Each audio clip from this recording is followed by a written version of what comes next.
Welcome back to the kitchen at Andersen Acres. We're hanging out in the kitchen today because I am making my cheese sauce. Someone saw me use it in one of my videos and they asked how to make it. This cheese sauce can be used for your nachos. You can use it to make mac and cheese. You can pour it over your potatoes or your fries. It is a fantastic sauce and I absolutely love it. So what we're going to do is we're going to melt half a cup of butter in a saucepan over medium heat or just below that. Don't go higher. Once that butter is melted, a tablespoon of flour. Now, do you have to use butter? Yes. Maybe you could use plant butter. Don't take my word on that. I haven't tried it. But you cannot use margarine. It will not work. You cannot use oil. It will not work.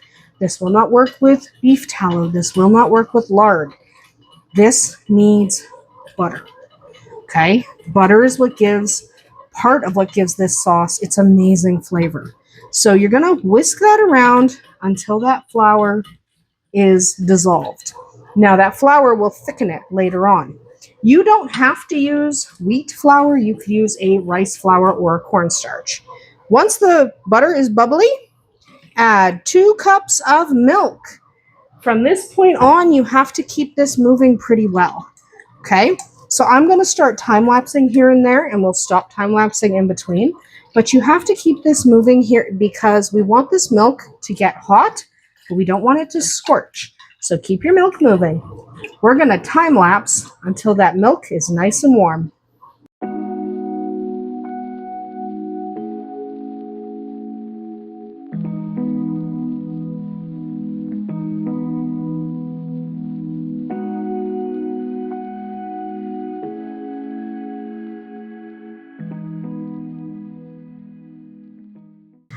All right, now we are going to add another ingredient. It's not cheese sauce without cheese.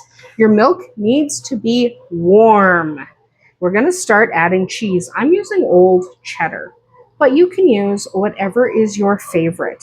And we are going to add about 2 cups, 1.5 to 2 cups, not a ton, but we do want enough. We do want enough that this sauce gets cheesy. And we are going to keep mixing it until the cheese melts. Okay? We're going to mix it till the cheese melts. There we go. Add a little more cheese. And we'll probably time-lapse that as well because it's boring watching cheese melt. It really is. This is an easy, boring recipe, but it tastes so good.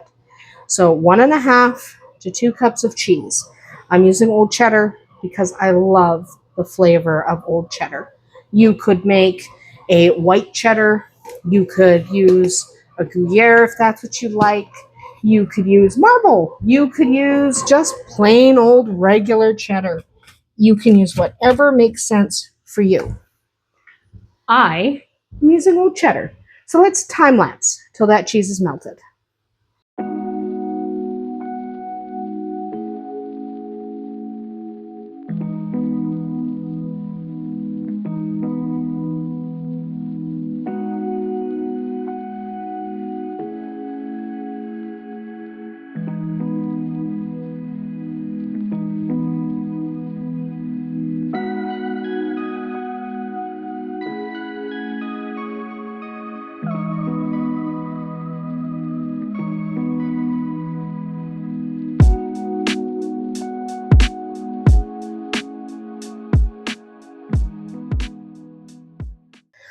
Okay, we are now going to add 1 more tablespoon of flour for thickening. Mix that in. And I'm going to add some spices. I'm going to add some garlic. I'm adding maybe half a teaspoon. You don't want too much of any one thing. I'm going to add some cayenne pepper, maybe a 1/4 teaspoon. Not a ton. Just enough. Just enough. Little bit of paprika, maybe a teaspoon. And then we're going to do some red pepper flakes, not a lot, about a 1/4 teaspoon. And then we're really going to whisk it together because we really want to break down that flour. Let's give that a really good whisk. You don't want that flour clumpy, okay? This is where you have to speed up with your mixing because primarily the mixing is just to keep the milk and the cheese from burning. Keep it off the bottom. So generally a slower mix can be just like this, just, you know, a few minutes like this. But when you're incorporating flour, you got to really get in there. Otherwise it won't go, okay? So now that is going to thicken. We are going to keep it over medium or just under medium heat for 5 minutes. Keep stirring. Again, we're going to time lapse now. Okay, we are going to time lapse. So I'm going to set a 5-minute timer, but you don't need to stare at it for 5 minutes. Let's go to our time lapse.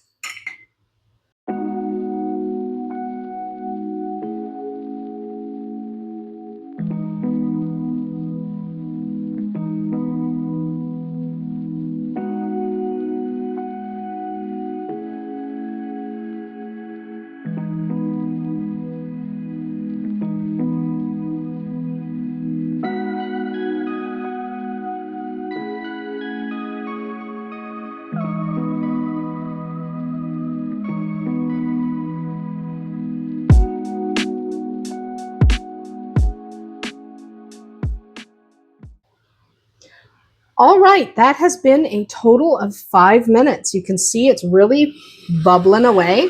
We're going to pull it off the heat, turn off that element. Now we're just going to keep whisking for just a few seconds just to make sure it doesn't settle on the bottom and get all crazy. Okay, we're just going to do that. Then we're going to set another 5-minute timer and we're going to let this sit aside and let it cool a bit. We don't want to do anything for 5 minutes. So we'll be back after 5 minutes. We're not going to time lapse this. That would be boring. We'll be right back. All right, the sauce has been cooling off the heat for 10 minutes. It's still not cool. It's still hot, but you can see it has started to thicken. So I'm going to transfer it to my jar. And yes, I'm doing it using a funnel. It is easier to do this using a funnel than without one. Okay, so I'm just going to pour it all in there. And then we are going to let that cool further before we try to eat it because it's still very, very, very hot. So pull that out, leave the lid off, and let that cool a little bit more.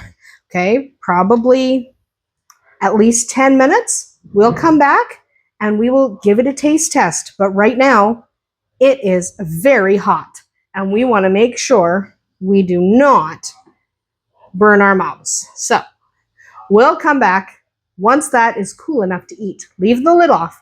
Don't stick this lid on. You want the heat to escape easily, but just let it cool down a little bit. All right, I've put some sauce in my bowl. The sauce is still warm and it does have movement. It is thickening up. I can put the lid on it now though. It's not hot. It's just warm. And there we have it. Our sauce ready to eat. So you can dip your chips, use it for your mac and cheese. That's good. You can add more flour if you want it thicker. Do remember that the thicker it is, the thicker it's going to be in your jar once it's cold. So just be aware, you don't want that to happen.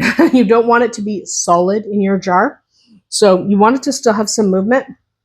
So when it's cool, it should still be able to move a little bit. This isn't cool. But what you can see is even warm, it doesn't move as much as it did before.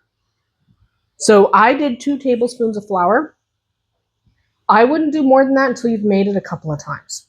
If you want to add a 3rd tablespoon, you can. But remember that that will thicken it more. Okay? Anyway, that is about it for us here today at Andersen Acres. Let me know if you enjoy cheese sauce. You can also leave the flour out entirely if you really don't want it thickening up at all. We'll see you tomorrow.